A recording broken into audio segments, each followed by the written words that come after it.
Comentaba recién con mi colega, con Jacqueline, lo difícil que es para nosotros que somos profesores en la universidad este género de la presentación de libros, porque no sabemos muy bien a quién hablarle, ¿no? Por de pronto es un acto académico, estamos presentando un libro de historia pura y dura, escrita por una gran especialista, un libro profesional, que requiere una mirada entrenada para acceder a él. Pero por otro lado es un acto social donde el autor, la autora, invitan a sus familiares, a sus amigos, a sus parejas, hijos, hermanos, vecinos, que no solamente no saben de qué trata el libro, sino que no son historiadores profesionales porque tienen otros oficios y otras ocupaciones. Entonces, yo un tanto demagógicamente voy a tratar de hacer una presentación lo más llana posible para que la mayor cantidad de gente entienda de qué estamos hablando, de qué habla este libro y de qué estamos hablando nosotros.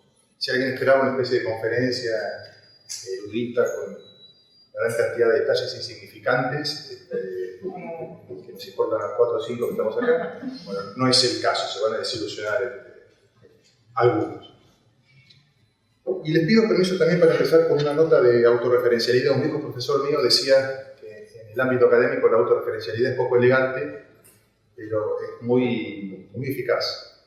Entonces voy a ir por ese camino. Hace 35 años, 1990, yo estaba terminando mi carrera de historia, acá está Alejandro Morito, que cursaba gran parte de la carrera, faltaban unas pocas materias para recibirnos, y tengo que decidir a qué me voy a dedicar como investigador, y decido que voy a dedicarme a la historia moderna, que para los que no saben de moderna tiene poco y nada, porque es la historia que se extiende, historia de Europa, que se extiende entre 1500 y 1800, así que los eventos más tardíos de la historia moderna tienen ya 250 años.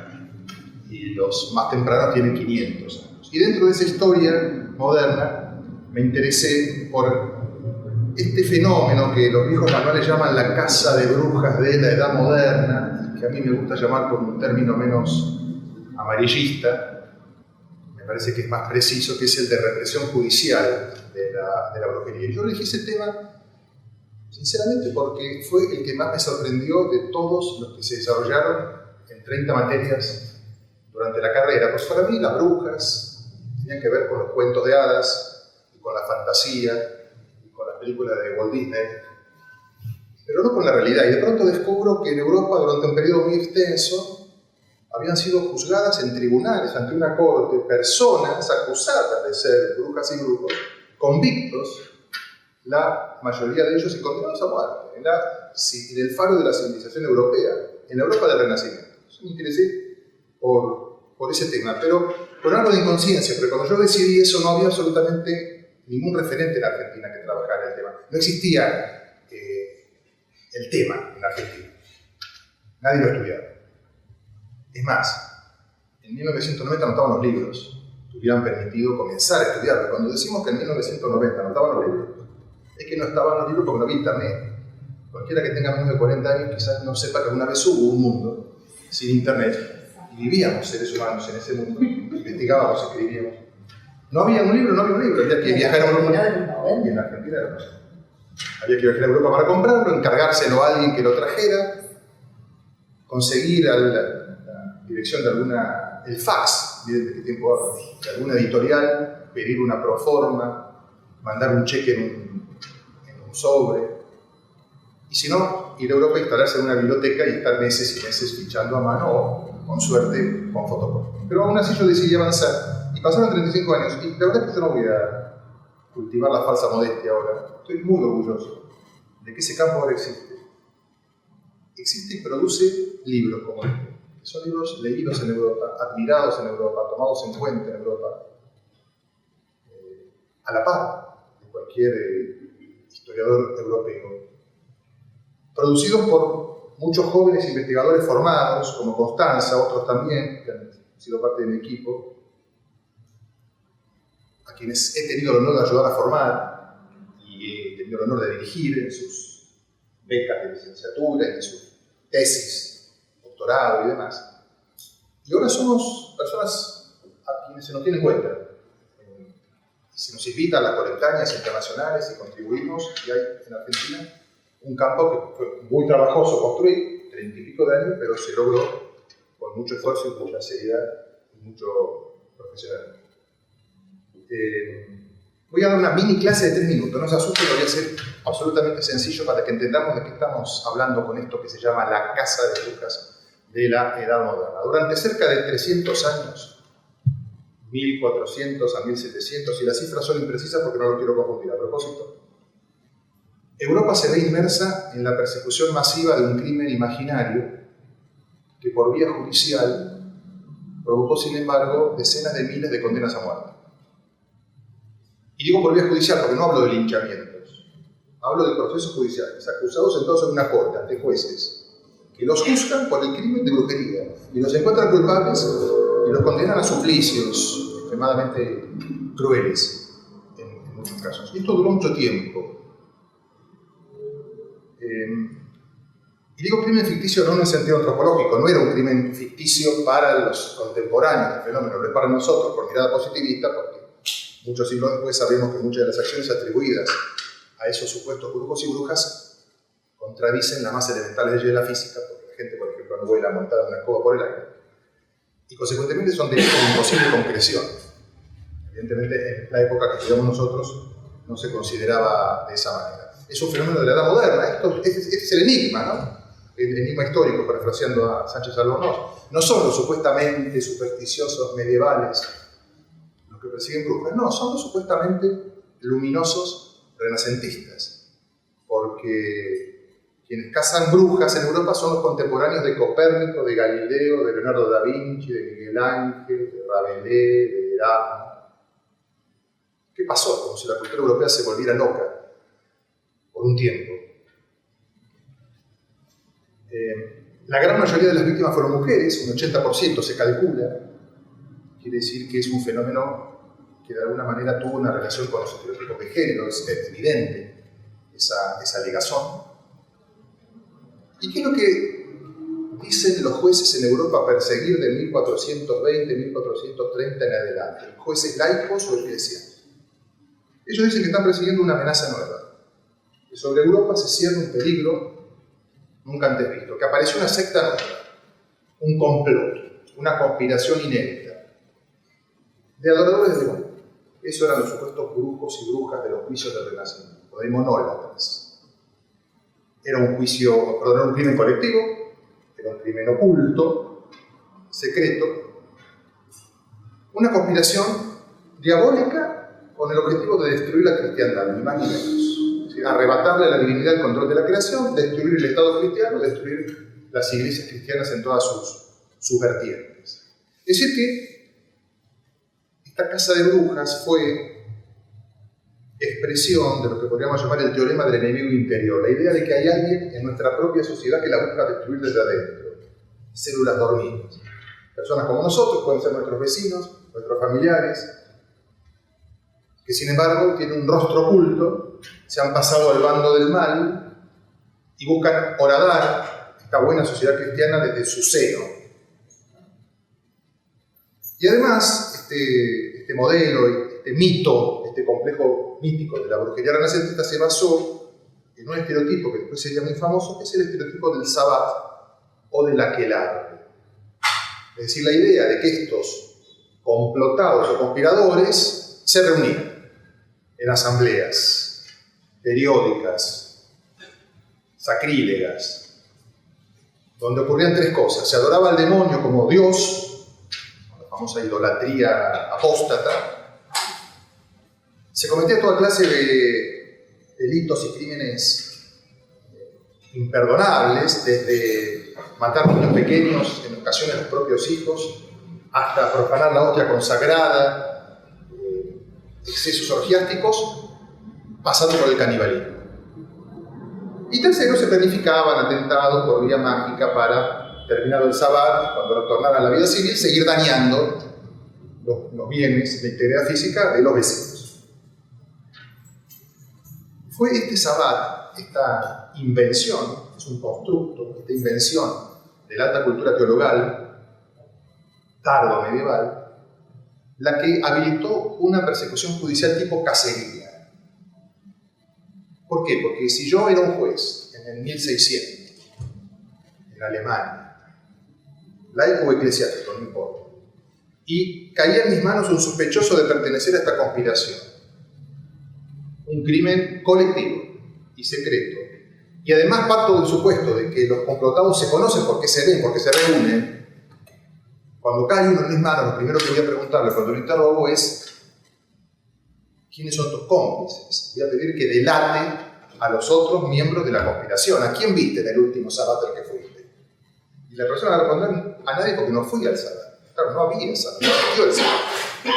Y yo no lo voy a creer, porque hay indicios, según la técnica procedimental de la época, que me militaban a no creerle, entonces voy a interrogarlo bajo tormento, porque tan grave era el delito, se supone que busca destruir la cristiandad, que yo estoy habilitado para romper las redes de complicidad, a utilizar la tortura para construir la verdad jurídica. Y claro, bajo la presión del dolor físico, el reo termina ofreciéndome nombres de supuestos cómplices de esa secta, de esa comunidad que no existía. A algunos los voy a arrestar y los voy a interrogar de la misma manera y me van a dar más nombres. Algunas de esas personas también las voy a detener y también las voy a interrogar de la misma manera, y así se formaba una suerte de red, casi tendencialmente hasta el infinito, de supuestos conspiradores. Y quien ingresaba en estas redes de la justicia antiguo-regimental, bueno, muy difícilmente podía escapar. Bueno, a este fenómeno histórico de la casa de brujas tan extraño, pensaron muchos de ustedes, que ocurrió hace 300 años, 400 años, no, hace 5000, es que intenta hacer un aporte con su libro Constanza, específicamente a la represión judicial de la brujería en los reinos ibéricos, ¿no? Con una terminología un tanto específica o imprecisa, diríamos España. ¿No? Bueno, vamos a presentar este libro. Este libro son 2 libros. Quizás no seamos conscientes, quienes lo han leído o han tenido acceso al objeto libro, saben que acá hay 2 libros. Voy a hacer una presentación de 2 libros de duración, de extensión equivalente. Voy a empezar por lo que yo llamo el segundo libro, que es la edición de documentos, que es el trabajo más fino de que puede hacer un historiador, donde más amor al arte histórico se pone de manifiesto. Créanme que es algo muy difícil de hacer, sobre todo la edición paleográfica. Es algo por momentos tedioso, muy lento, es un gigantesco trabajo. Es la parte más eterna de este libro, porque eso no va a caducar, eso no tiene fecha de vencimiento, van a pasar décadas y no estaremos nosotros, pero este trabajo va a estar y va a seguir alimentando investigaciones. En los 80, cuando estudiamos en la facultad, algunos profesores despreciaban a los historiadores que editaban fuentes. Son eruditos que no piensan. Pero los mismos que decían eso, consultaban todo el tiempo los tomos de la Monumenta o de la Cronología, la griega, la latina, que son colecciones de documentos con muchos defectos, pero hechas en el siglo XIX, y sin esos eruditos que editaban documentos, muchos no hubieran podido hacer investigación. Y acá Constanza edita 2 documentos. Primero, más importante, es el libro quinto del libro, porque en esta época lo que llamaríamos secciones llamaban libros, secciones adentro del mismo libro.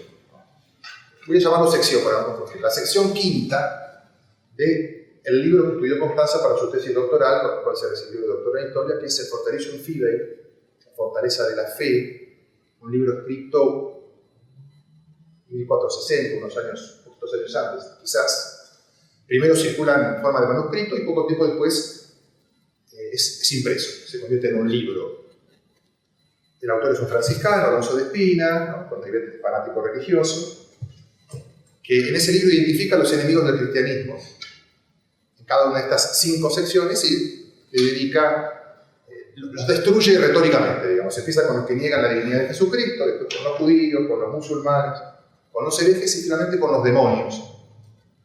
Y es este quinto libro dedicado a los demonios que Connie, la doctora Caballero, está editando en la segunda parte de este libro. Y claro, como volviendo a los tiempos de los grandes humanistas del siglo XVI, la edición es fantástica porque tenemos en la página par la transcripción del texto latino. Constanza trabajó no con la versión impresa, porque no se debe hacer eso, trabaja con el manuscrito y coteja diferentes manuscritos. Así que es como si tuviéramos el manuscrito adelante, lo que vemos en la página par, y en la página impar su traducción del latín al castellano, que es extremadamente valioso porque no todo el mundo domina el latín como para poder acceder al contenido de este documento. Hasta ahora había una sola traducción al castellano de este libro quinto, tan mal hecha, que es científicamente inutilizable, por decirlo de una manera piadosa. Y luego tenemos un segundo documento editado aquí, que es un descubrimiento que hace. Antes de pasar a eso, tan fino es el trabajo de la edición paleográfica, tan atento a los detalles, tan primorosamente atento a los detalles de ese trabajo de Constanza, ha hecho un gran aporte. Ha probado que el manuscrito más antiguo en el cual se conserva el Fortalicium Fidei no es de 1464, como se pensaba, como la primera Constanza, una gran actividad intelectual, que yo misma creía, sino que es de 1465. Así que ese es el nivel de justeza y de precisión con el que trabaja. Digo, después se edita un segundo documento mucho más breve, pero que lo que cubre es una exhumación. Es un memorial, es decir, un consejo que un jesuita, en 1619, el padre Gil, se llama Pere Gil. Si lo digo todo junto muy rápido, el padre Pere Gil suena, pero llama así, vamos a llamarlo padre Gil, para evitar confusiones. Es un consejo que le hace el duque de Alburquerque en el medio de una casa de brujas muy importante que había estallado en Cataluña, muy importante, y hay figuras de poder, de autoridad que no saben qué hacer. ¿Qué hacemos cuando caen en nuestras manos personas a las que se les acusa de brujería? ¿Las dejamos libres o las juzgamos y las condenamos a muerte? Y se pedían consejos, y a este jesuita se le pide un consejo. Ese documento estaba ahí perdido, y Constanza lo ha exhumado junto con una respuesta de un letrado anónimo y unas glosas en latín que Constanza también traduce. Así que es un gigantesco aporte, porque esto va a ser usado durante décadas y décadas y décadas. Como todavía seguimos usando la patrología y como seguimos usando esas colectáneas imprescindibles en muchos aspectos. Y después viene el primer libro, que es la primera parte, que es un estudio introductorio. Claro, cualquier persona, si le hubieran pedido que hiciera una introducción, seguramente hubiera hecho una de 30 páginas, 15, 25, 35, pero es Constanza. Entonces escribió la introducción, 250 páginas. Es decir, escribió otro libro. ¿Y qué libro? Escribió la mejor historia que existe en el planeta, vamos a decirlo, no digo una galaxia, porque sé que hay una galaxia, pero en el planeta estoy seguro, porque le dijo a esto, créanme que no exagero, el mejor libro que hay en la actualidad, la mejor síntesis sobre la historia de la represión judicial de la brujería en España. Abarca todo el arco desde el siglo XV de los orígenes, las décadas centrales del siglo XVI, donde el fenómeno parece ralentizarse un poco, el periodo más feroz de la represión en la primera mitad del siglo XVII, y después la descriminalización de la casa de brujas en la segunda mitad del siglo XVII. Pero además de eso, que no es poco, eso sería una enorme contribución. Además de eso, que no es poco, es un libro innovador, porque tiene una mirada nueva sobre un tema viejo. Es un reflejo de un cambio de paradigma muy importante que hubo en estos estudios. Cuando yo empecé a estudiar hace 30 años, la historiografía de la casa de brujas en España era muy vascocéntrica, o muy sugarramurdicéntrica. Ahora se va a entender qué quiere decir esto. Se decía que en España no había habido casa de brujas, que era la excepción en Europa. Que había habido un poquito de casa de brujas en el extremo noroeste pirenaico, en los valles del norte del Reino de Navarra, en las provincias vascas. Y el centro lo ocupaba siempre el famosísimo, muy famoso caso de los juicios de las brujas de Zugarramurdi de 1610, que ha impactado en el imaginario español hasta el día de hoy. Hay películas y series que han hecho recurrentemente, se filman, algunas muy malas, muy fantasiosas. Los románticos en el siglo XIX españoles se vieron fascinados por esos relatos alucinados de aquelarres, producidos hacia 1610. Goya escribió muchas de sus pinturas más extrañas, más enigmáticas, inspirado en esos relatos de asambleas, blasfemas y sacrílegas. Y esto es lo que se decía en esa época. Además, es un paradigma que estaba fundamentado en dos grandes libros legendarios, hoy un tanto pasado de moda. En 1961, el gran don Julio Caro Baroja escribe Las brujas y su mundo, que habla de la represión de la brujería en toda Europa, pero cuando habla de España es solamente el País Vasco. Y después, en 1980, un dinamarqués muy importante, Gustav Henningsen, publica El abogado de las brujas, centrado en Zugarramurdi, y nos quedamos con esa idea. Pero ahora 15 años, varios lustros, de los 2000 en adelante, se hace un descubrimiento muy importante en España. había habido mucha más caza de brujas de lo que se pensaba. No en el País Vasco, donde siempre había tallado la Inquisición, pero sí en el Levante español, en Cataluña, en el Reino de Aragón. Sobre todo en el siglo XVII. Y es probable que se hayan perdido documentos, así que el fenómeno haya sido más importante de lo que todavía pensamos. Entonces, las víctimas de la caza de brujas resulta que no eran 10, 12, 15, 25, eran cientos y cientos y cientos y cientos. Ya no se puede seguir hablando de España como una excepción. A diferencia de estos juicios navarros, en el Levante español los procesos eran incoados por justicia civil.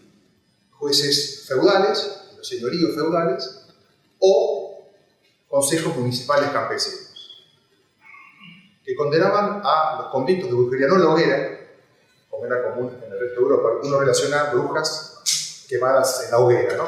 Sino a la horca. Por eso el título de este libro, que es bastante provocador, pero muy sólidamente fundamentado. Uno hubiera esperado que un libro así se llamara Las letras y las hogueras, un libro sobre la historia de la represión de la brujería en Europa, y se llama Las letras y las hogueras. Hoy sabemos que la cantidad de víctimas que la caza de brujas produjo en España es muy parecida a la que produjo en Inglaterra y en Suecia. Y siempre se dijo, Suecia e Inglaterra fueron territorios de caza de brujas. No fueron excepciones. Entonces, como nadie nunca se atrevió a decir que en Suecia y en Inglaterra no hubo caza de brujas, ya nadie puede atreverse a decir que el libro de Constancio es absolutamente definitorio al respecto, que no hubo represión de la brujería en España. Lo hubo, muchísimo más importante de la que pensábamos. Y fue mucho más importante en Cataluña y Aragón que en el País Vasco. Por eso, las letras y las horcas. ¿Y por qué las letras? Además, la primera parte, porque hoy no se contenta solamente con reunir toda la información que existe, porque información se leyó todo. Lo que no leyó es invento de la inteligencia artificial. Si existía, lo leyó. Entonces, no solamente se contentó con reconstruir todos los procesos, sino que ha analizado la teoría demonológica ibérica, bastante despreciada y dejada de lado hasta ahora, porque siempre se la relacionaba con el escepticismo. Y ya mostró que no, que también hay personas que creen en esta demonología y que hacen aportes originales. Alonso de Castro, que todo el mundo lo citaba, nadie lo leyó con la profundidad con que lo leyó Constanza. Alonso de Pina, que es el autor con el que comenzó su tesis doctoral. Por eso las letras y las horcas. Esta primera parte es la parte que tiene más fecha de vencimiento, como todos nuestros libros. La ciencia avanza, en un par de décadas, muchas cosas que decimos hoy quedan obsoletas, pero hoy es absolutamente imprescindible este libro. Y está hecho de Argentina, está construido por la ciencia social argentina, lo cual me da un poco orgullo, que sea el mejor libro que hay sobre el tema. Lo estamos presentando en Buenos Aires. Te voy a hacer un elogio que me hicieron una vez a mí, te lo voy a transmitir. Ustedes saben que los académicos nos dan siempre, los colegas, ¿no? Muchos palos, muchas críticas, algunas muy duras, y algún que otro elogio. Y el más interesante, el que más me gustó que algunas me dijeron a mí, hace muchos años, 1990 y pico, 99, 98, yo le envío mi primer libro a un legendario profesor estadounidense, William Monter. Y me responde escuetamente y me dice, es un libro interesante, está bien escrito, pero después me dice, es un libro necesario. No me explico cómo nadie nunca lo escribió antes. Lo escribió usted, así que lo felicito por eso. Así que yo te voy a transferir ese elogio. Este es un libro necesario, no entiendo cómo nadie lo escribió antes, pero lo escribiste vos. Así que por eso, mis más sinceras felicitaciones. Y bueno, de nuevo, muchas gracias por la atención. Esto es lo que quería decir.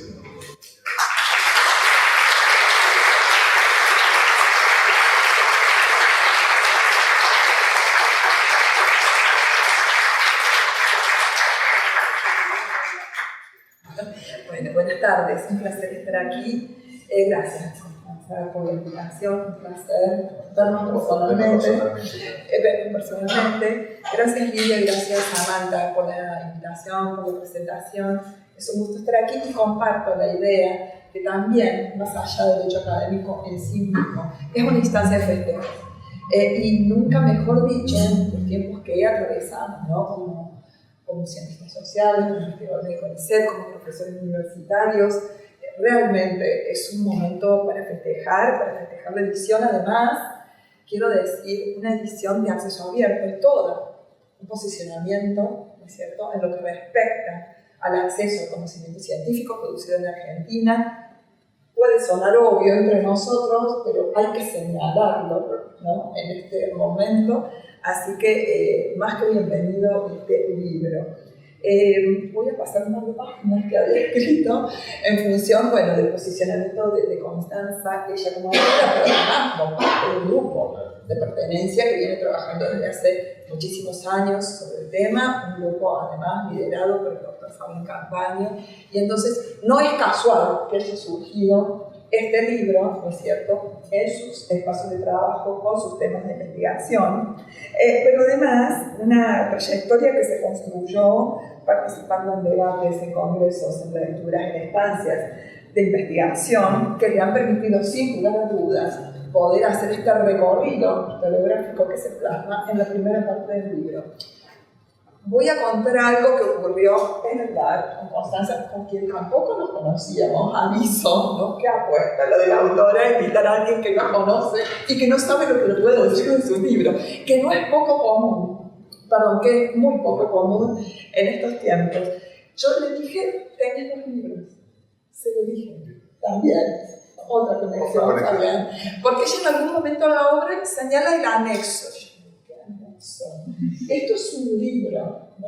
Y efectivamente es el que va a perdurar porque la historiografía va a seguir produciendo, incluso ella misma asume, ¿no es cierto?, un posicionamiento en un momento, o las lecturas y la vida académica te llevan a otro, es así, pero la segunda parte del libro, o el segundo libro, como bien ha señalado, va a seguir transitando, ¿no es cierto?, en la vida académica.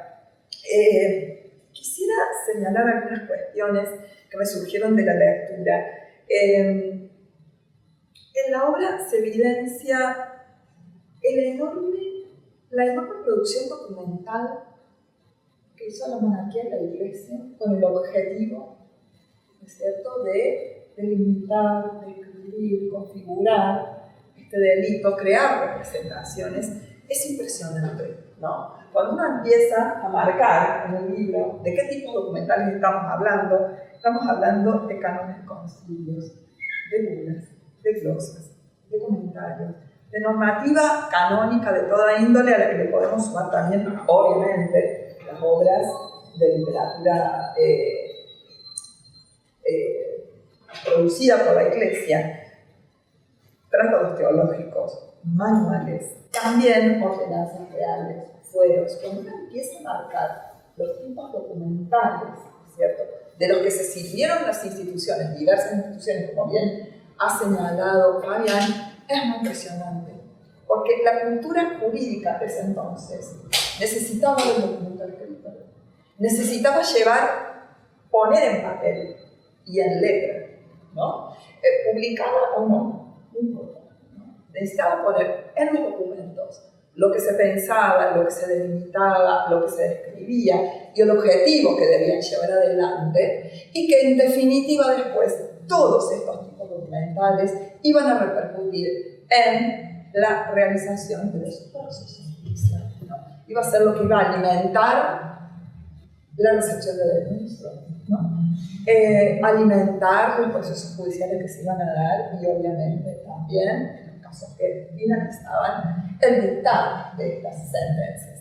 Entonces, estos documentos formaron parte de la cultura jurídica letrada, y a mí siempre me gusta hacer la lectura de no son solo instrumentos o herramientas jurídicas, también hay que situarlos dentro de políticas documentales y políticas archivísticas de las monarquías de ese entonces, que ya ven en los documentos, ¿no es cierto?, y en los archivos donde irán a parar estos documentos como parte del gobierno, como parte también de una forma de hacer justicia.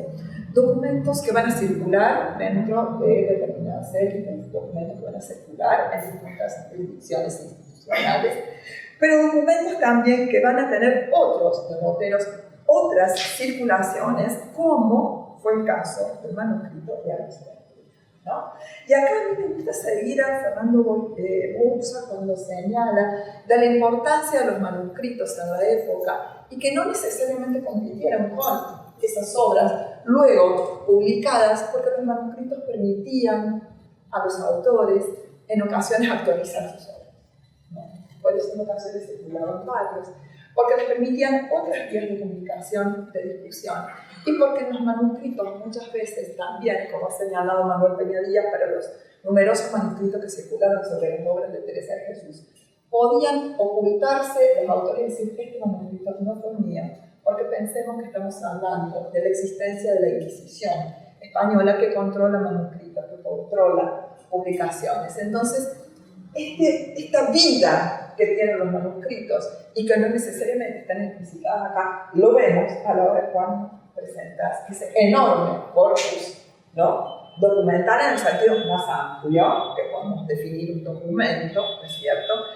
Y me parece central. Otra cuestión que me parece interesante de este libro es que en el capítulo 5 Constanza trabaja el estereotipo de la bruja transmitido, discutido y complejizado en diferentes obras, diferentes tratados, que en ocasiones solo se mencionan.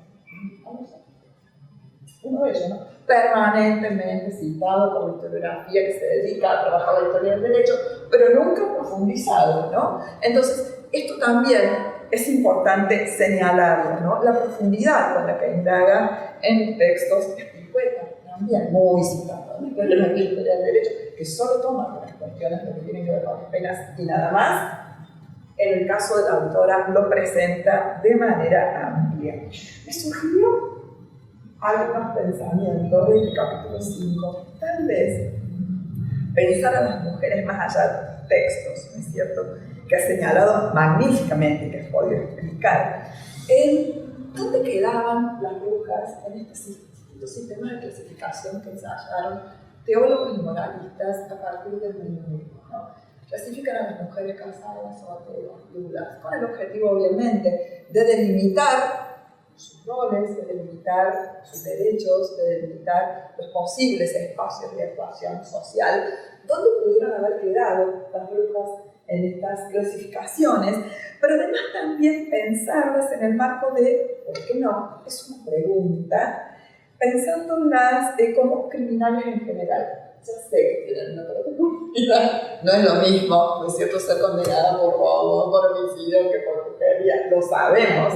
Pero Nicole Castán, en el tomo 6 de la Historia de las Mujeres de Louis Carrot, las incluye muy someramente. Una experiencia como la tuya, de tanta lectura historiográfica, ¿no?, del recurso enorme que has hecho de toda la producción europea y latinoamericana, tal vez le puedo dar una vuelta de tuerca a ese capítulo del libro del tomo 6 de la Historia de las Mujeres, incluyendo, ¿no?, reflexiones sobre un mensaje que te permito realizar, que te sugiero realizar siempre y cuando tengas ganas.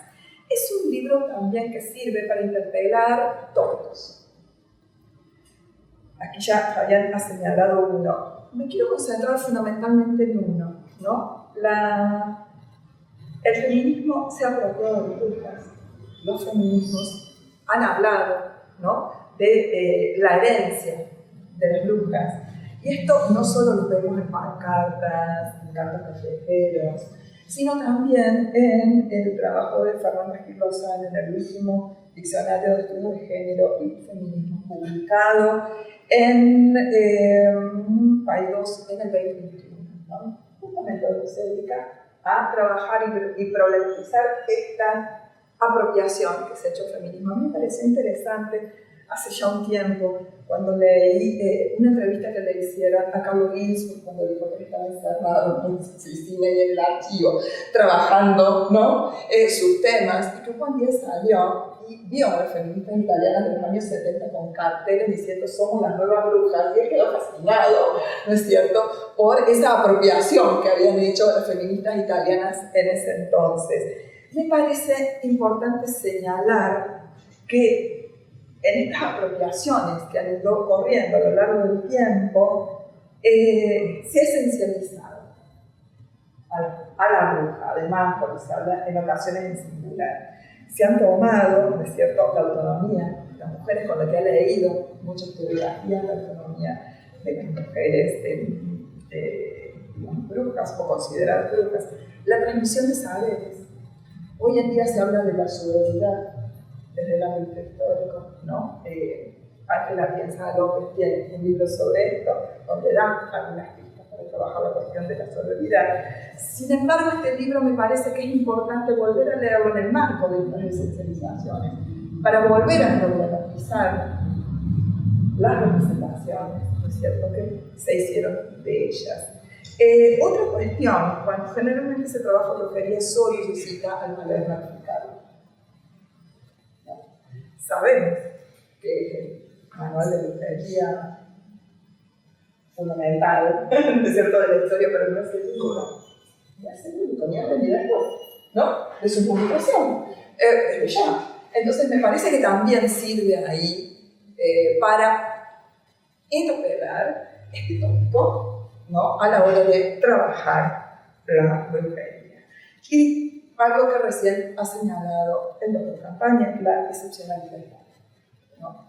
Creo que claramente con la investigación de la doctora, evidentemente, definitivamente queda interpelado este tópico, que es necesario ahondar, además, ¿no es cierto? Y que también sirve como insumo para volver a repensar la tan mentada leyenda. ¿No? Se le ha dado mucha vuelta. La historiografía española ha dado mucha vuelta en relación a la leyenda negra, porque se ha trabajado, no es el momento de hablar de ello ahora, no tenemos el tiempo para hacerlo. Sin embargo, me parece que este libro puede ayudar a darle una nueva mirada a esa perspectiva de la leyenda negra. Todo lo que tiene que ver con la construcción legal, con la construcción jurídica de esta figura, que después es desandar, ¿no?, como recién señalaba Fabiana, a partir del siglo XVII, pero sobre todo finales, cómo se fue desarticulando, ¿no?, de la normativa legal la presencia de la nueva normativa. Porque hay que decir algo, la normativa de ese entonces era comunitaria.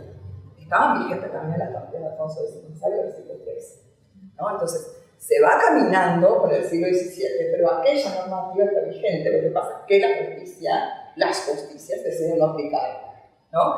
Y me pareció interesante traer el ejemplo del famoso diccionario jurídico de Joaquín de Escriche.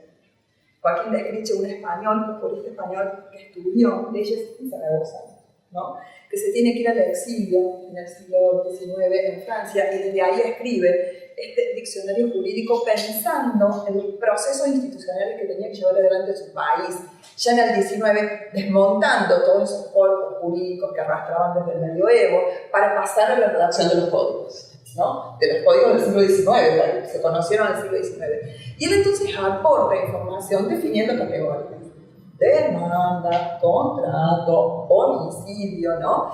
Y hace una historia jurídica, literal, un repaso de todas las normas que había vigentes en relación a esas categorías, para dar herramientas a los juristas que tengan que trabajar y conformar los códigos.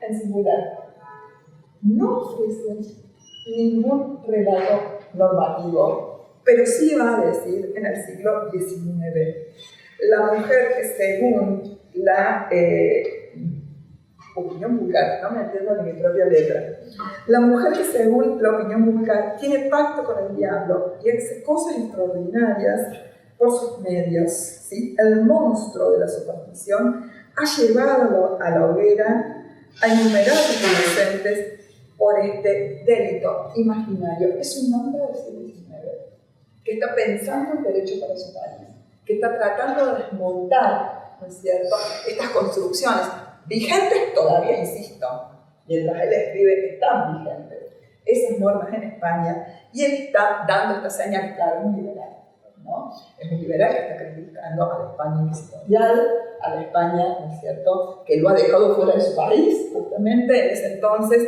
pero me pareció un dato interesante, ¿no?, porque en ese diccionario jurídico, al lado de estas categorías que se define, aparece la definición de bruja. Y por último, como muy bien ha señalado Fabián, hay una, creo que estamos analizando esa fuerte crítica de los aportes de los historiadores decimonónicos que se reservaban en los archivos a copiar documentos, ¿no es cierto?, en algunas ocasiones para traducir en Argentina, una mirada de una historia, para escribir una historia nacional. Hay muchos americanistas que han trabajado sobre ello. Creo que estamos trabajando ya desde otro lugar, en la edición de obras como esta, ¿no? O en la edición de fuentes. Estamos mirándolo desde otro lugar, estamos mirando a los archivos, al trabajo con los archivos, desde otro lugar, con ediciones críticas. Además, y entonces este libro creo que también, de alguna manera, aparece en el marco de la edición de Pau Castel, que acaba de realizar también, incluso ¿no? de ofrecer fuentes. En el ámbito de los estudios inquisitoriales estamos también trabajando en esta sintonía. Comenzar a hacer obras de síntesis que son absolutamente necesarias, porque nuestra producción también está fragmentada, también está dispersa, porque hay que decirlo también, porque trabajamos en función de la producción colectiva y comercial. No tenemos tiempo para escribir libros, hay que escribir capítulos de libros. Si trabajamos en proyectos europeos, nos piden capítulos de libros, nos piden participar en dossiers, ¿no es cierto? Si trabajamos con la Academia Chilena en los fondos, nos piden lo mismo, ¿no? Y entonces vamos trabajando en diferentes espacios e instancias, buscando también financiamiento que no tenemos en nuestro país, y no tenemos tiempo de escribir obras de síntesis. Esta obra de síntesis es muy bienvenida, pero también estamos en el marco de las discusiones de la edición de fuentes, ¿no?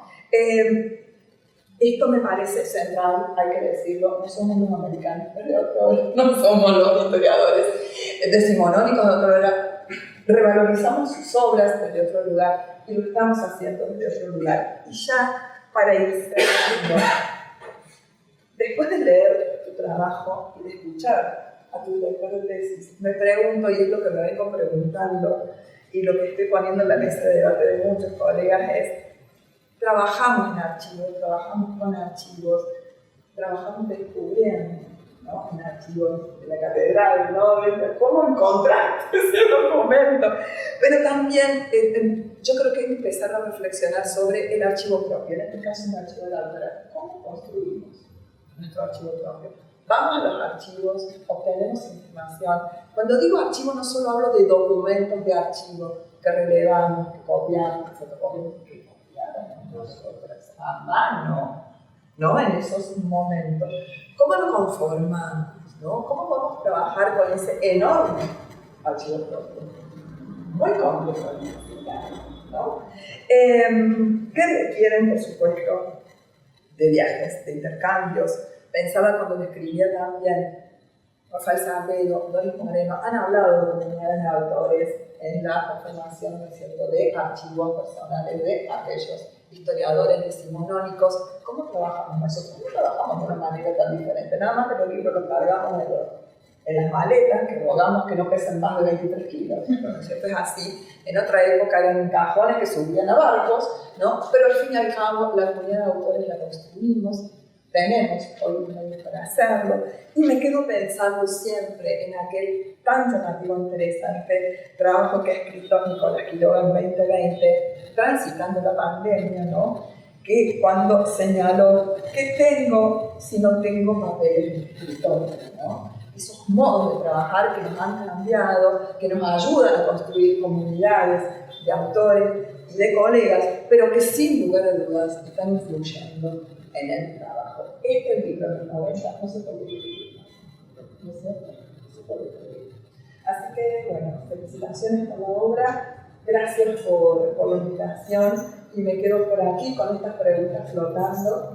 Que contamos cómo construiste tu archivo personal. No sé si hay tiempo, pero creo que puede ser útil también, ¿no? Para pensarnos en cómo trabajamos nada más. Muchas gracias.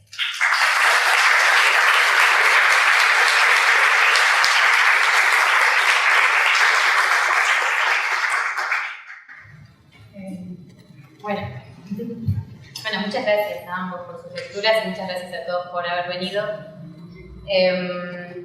Así como pregunta, creo que lo que más tomo es esta cuestión de lo de la bruja, ¿no? Cómo pensar a la bruja.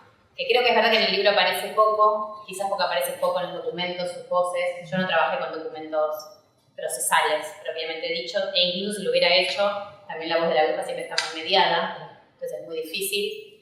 Una de las cosas que intenté hacer es mostrar que las casas fueron diferentes, las persecuciones, hubo persecuciones desde arriba, persecuciones desde abajo, o sea, por presión social, o sea, distintas dinámicas y lógicas, distinta crueldad según el momento, pero también que la víctima fue muy distinta. Entonces también pensar que una bruja, a veces tenemos como un estereotipo de la bruja en la cabeza, que no es lo que en la realidad se ve, ¿no? Cuando uno va a leer en el libro, cualquier libro, especialistas sobre la brujería, van a ver que aparece una mujer casada, embarazada, una niña de 8 años, una señora de 70, no todos pobres, no todas ni curanderas, ni algunas y otras no, algunas viejas y algunas jóvenes, algunas ricas y algunas pobres.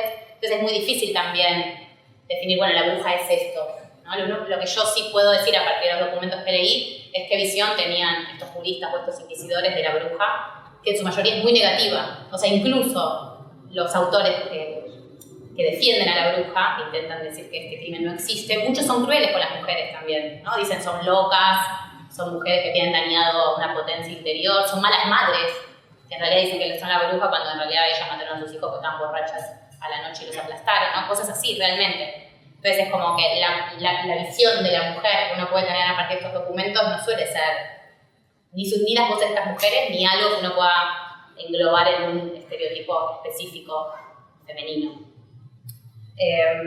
Sí creo que sobre todo desde el 19 creo que se esencializó esta idea de la bruja, creo que de Michelet, la bruja, que aparece esta idea de la bruja como la rebelde, que iba en contra, algunas lo fueron probablemente, pero no todas. Entonces cuando uno recupera esto de somos las brujas, las nietas de las brujas que no pudieron quemar, supongo que se apela a este estereotipo que no se condice del todo con la realidad histórica.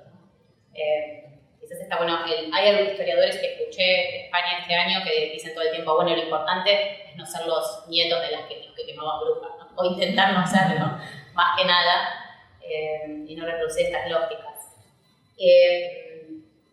Y creo que una cosa también que quise mostrar en el libro que no salió hoy, que me gustaría decirlo simplemente porque a mí me pareció importante en su momento, es mostrar que durante todos los 3 siglos de persecución judicial de la brujería hay un debate sobre esto, ¿no? Como que la cultura estuvo realmente atravesada por crédulos e incrédulos desde el siglo XV hasta el siglo XVII. Porque a veces también uno piensa, bueno, todos pensaban esto, es obvio que para nosotros es una locura, ¿no? Y para muchos contemporáneos también lo era. Y sin embargo, a lo largo del tiempo persistió un debate, que a veces nosotros pensamos, la batalla cultural, o cómo puede ser que haya gente que piense diferente, y este debate duró 3 siglos. Y tardó en resolverse, e incluso después de resuelto también hay casos de personas que yo escribo del siglo XVII, mediados del siglo XVII, cuando ya se despenaliza este crimen, que siguen pensando en realidad que hay brujas, ¿no? Y que se equivoca la Inquisición en no perseguirlas. Como que sigue habiendo como opiniones muy contrarias, y bueno, la realidad histórica de alguna manera es la síntesis de lo que esto produjo, ¿no? De cuando una visión se impuso y cuando la otra pudo resistir, digamos. No sé. Y de mi archivo, no sé qué decirte. Lo raro de este libro, que quizás tiene que ver con esto de los no tiempos del CONICET, es que es lo único que yo hice paralelo a todo lo que hacía al mismo tiempo. Porque yo en general escribo un artículo, y esto fue siempre paralelo.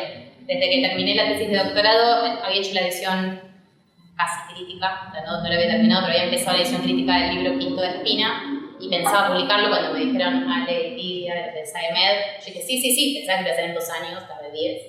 Pero porque sí, fue siempre paralelo a todas mis otras investigaciones. Entonces quizás por eso rompió la lógica del tiempo, ¿no? Como que pude estar 10 años escribiéndolo, pero bueno, fue siempre de a poco.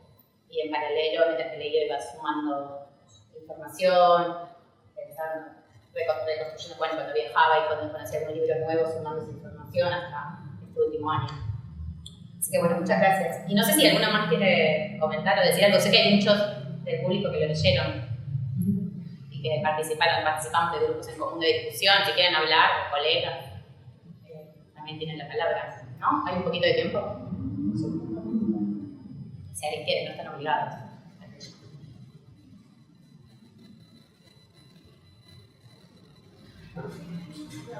Yo no conozco el proceso europeo, pero justamente empecé a trabajar con unos juicios sobre hechicería en lo que es hoy Paraguay,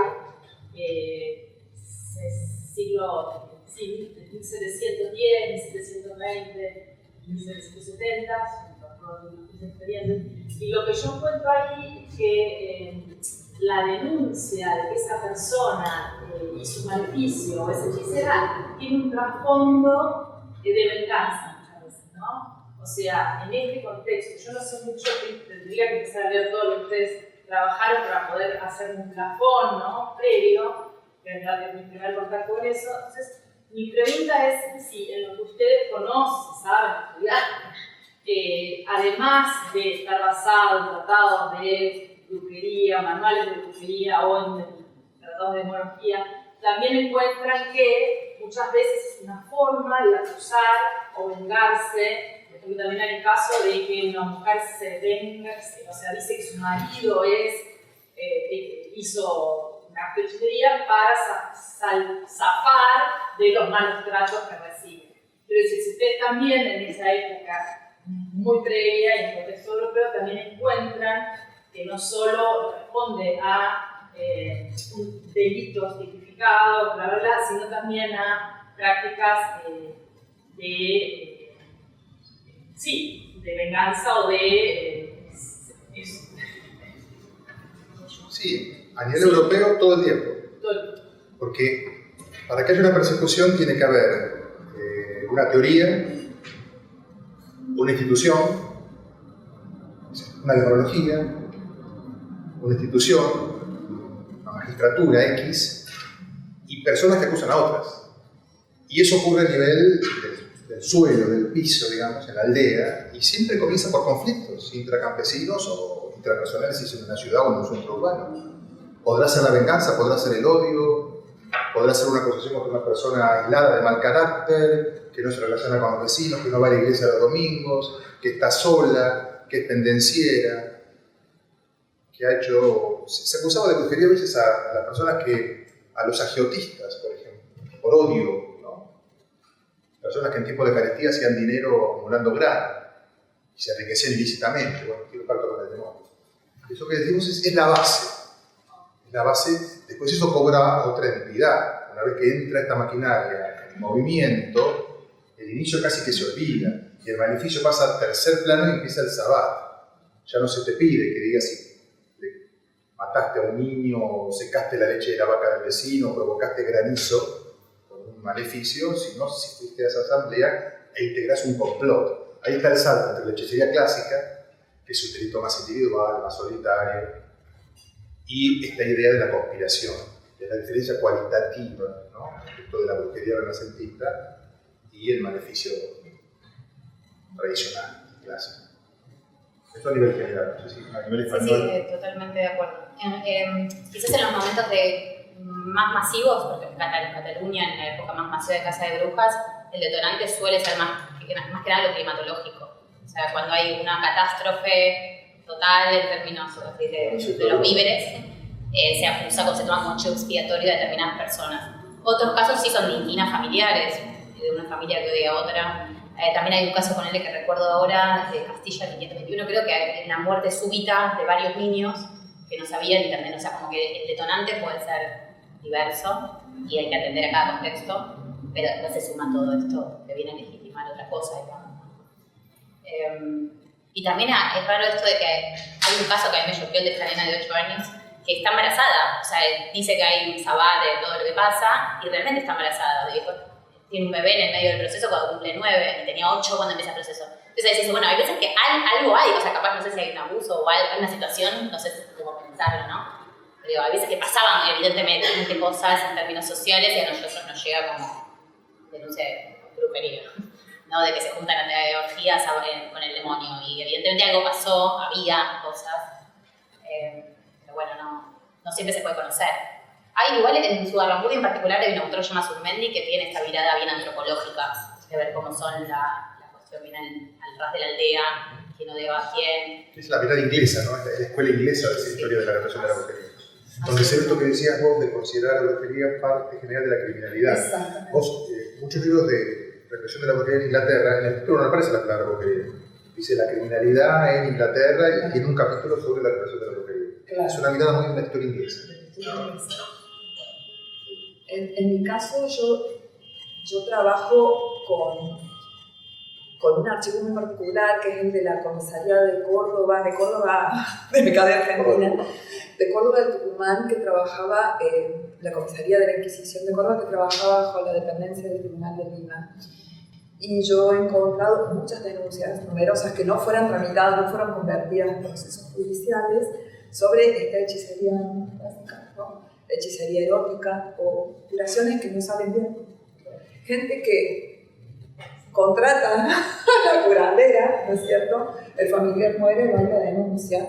Y después están estas denuncias cruzadas, también es interesante lo que decía Constanza, porque hay un caso de una mujer que es denunciada porque, según una amiga, le he escuchado contar que tenía relaciones sexuales con el diablo, ahora ella no tuvo su vida, ¿no?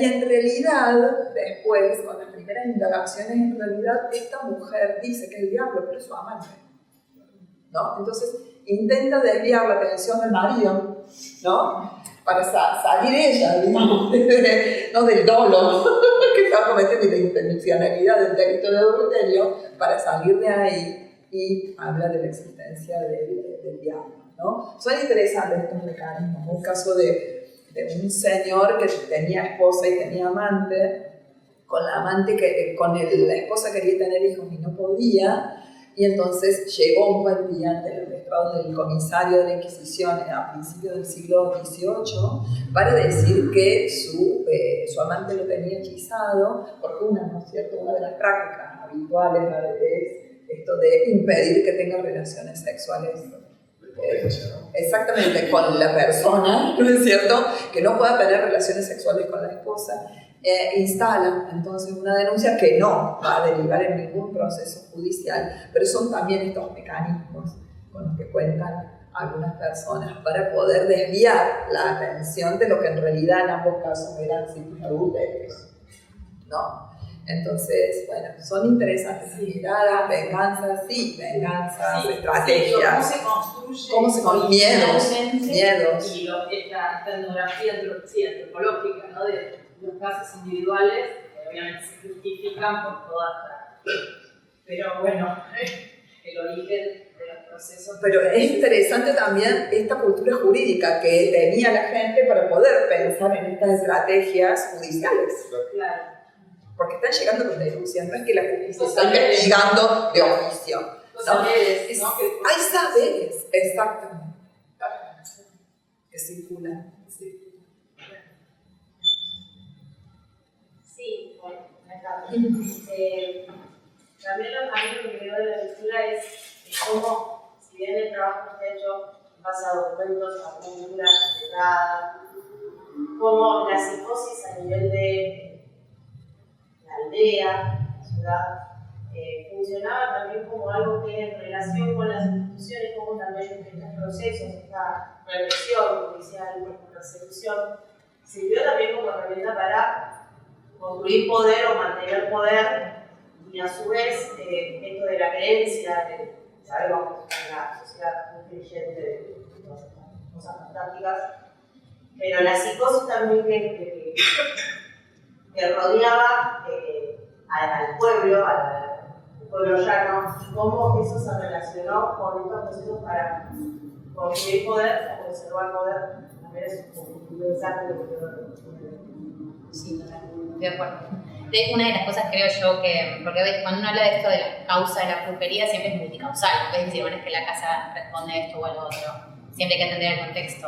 Pero hay una cosa que me parece central y tiene que ver con esto que decía vos, Marlis, que es que me parece, no sé por qué estoy diciendo algo, pero la superposición de jurisdicciones, o sea, el estar en el antiguo régimen, ¿no? Donde hay distintas instancias que pueden perseguir el mismo delito y que compiten entre ellas, es clave, y eso tiene que ver con lo que decís, ¿no? Como que hay veces que alguna de estas instancias, por ejemplo, en los casos, en las fuentes que trabajo en el libro es muy claro en los casos señoriales, ¿no? Cuando el señor es el que persigue a la bruja, aparece una afirmación de que él es el que tiene el poder de perseguir este crimen y no el rey, ¿no? O no la Inquisición o no quien sea, ¿no? Porque hay una afirmación de la autoridad que sin duda condice, ¿no? Coincide con la presión popular, ¿no? Como que hay un interés cruzado. Y de hecho en los momentos donde más álgida es la casa, creo que es cuando coinciden estas dos cosas, ¿no? Cuando hay una aceptación, no solo una aceptación, sino hasta una presión popular que que a la vez conviene de alguna manera la instancia de poder que esté involucrada en ese caso, ¿no? Sea cual sea. Sí, Es así. perseguir un crimen así sacralizaba el poder, contribuía a la sacralización. Lo convertía en defensor de Dios y defensor de la Iglesia y defensor del cristianismo. Entonces le daba una pátina de sacralidad que legitimaba doblemente. Entonces, por eso hay que citar, sobre todo en poderes débiles. El poder fuerte en la edad moderna tiende a no perseguir este tipo de delitos. Cuanto más débil la autoridad, más tentada se veía a construir su legitimidad atacando a estos monstruos. Porque te convertís en un defensor de la buena gente, ¿no? Mi pueblo está en peligro por esta amenaza y yo soy el defensor. Eso te otorga un rol social inventado en algún sentido, pero que era muy eficaz en la época para legitimar ese poder. Necesitamos el poder porque es el que nos defiende. Sí, de una amenaza que inventó él mismo, pero no estaba tan claro que así había sido. Entonces, bueno, necesitamos protegidos por esa terrible autoridad, pero nosotros que somos buenos, estamos bajo ese parámetro. Los malos hay que eliminarlos. Sí, de hecho, el poder más centralizado, la Inquisición, el reino de Francia, la monarquía francesa. Las justicias. El reino de Inglaterra como autoridad. ¿Sí? Cuanto más sólido un Estado, más a raya tenía este tipo de persecución. Era muy caótico, consolidaba mucho el cuerpo social. Generaban odios, enfrentamientos.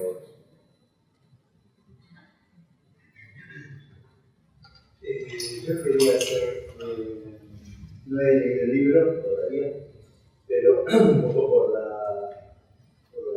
escucha, esto de lo que sobre todo la doctora ha comentado en otras oportunidades y que hemos podido conversar. Un poco esto del tiempo histórico del Renacimiento, ¿no? y la aparición de estos resortes de control social, sobre todo, ¿no? Que sería esto de la casa del grupo.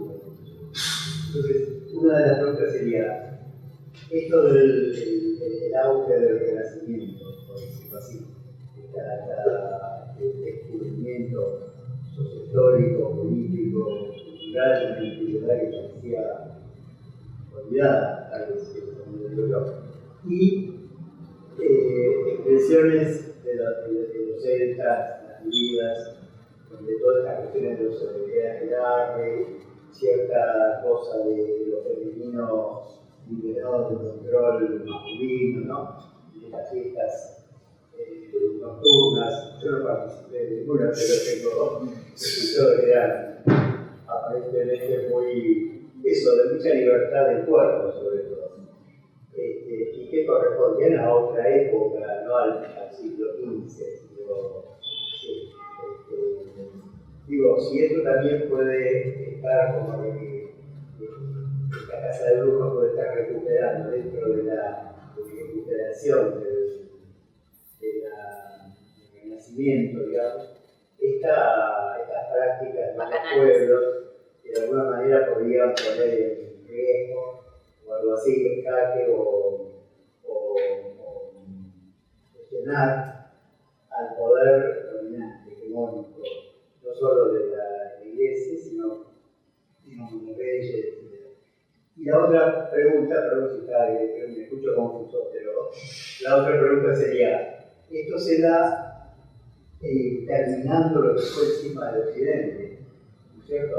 Donde el poder centralizado, hegemónico de la Iglesia en Europa empezó a ser,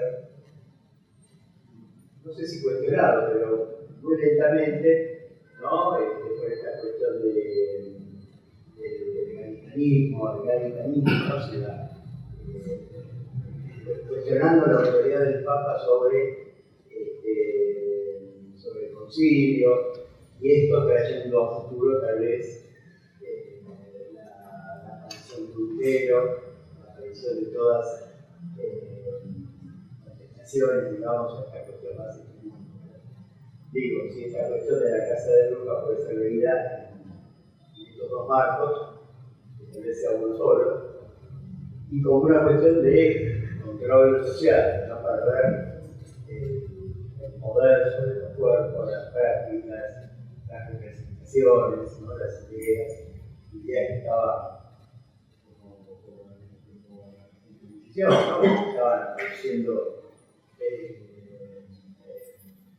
cuestiones novedosas, tal vez sobre el antiguo, sobre el mismo, pero interpretaciones novedosas, etc.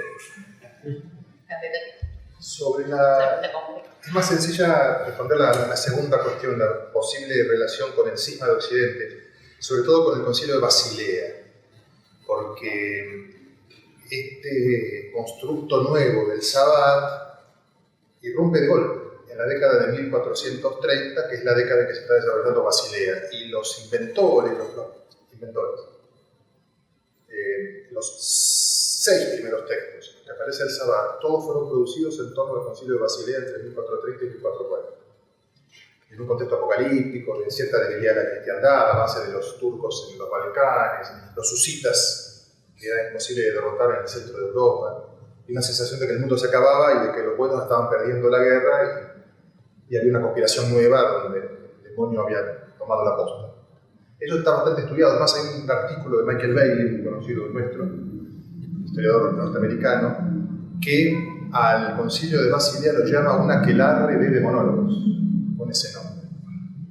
Así que en esa coyuntura muy específica, muy puntual, quien resuelve el cisma occidente es el Concilio de Constanza. El de Basilea es un concilio conciliarista, ¿no? Quizás el único gran concilio conciliarista del principio al fin prácticamente.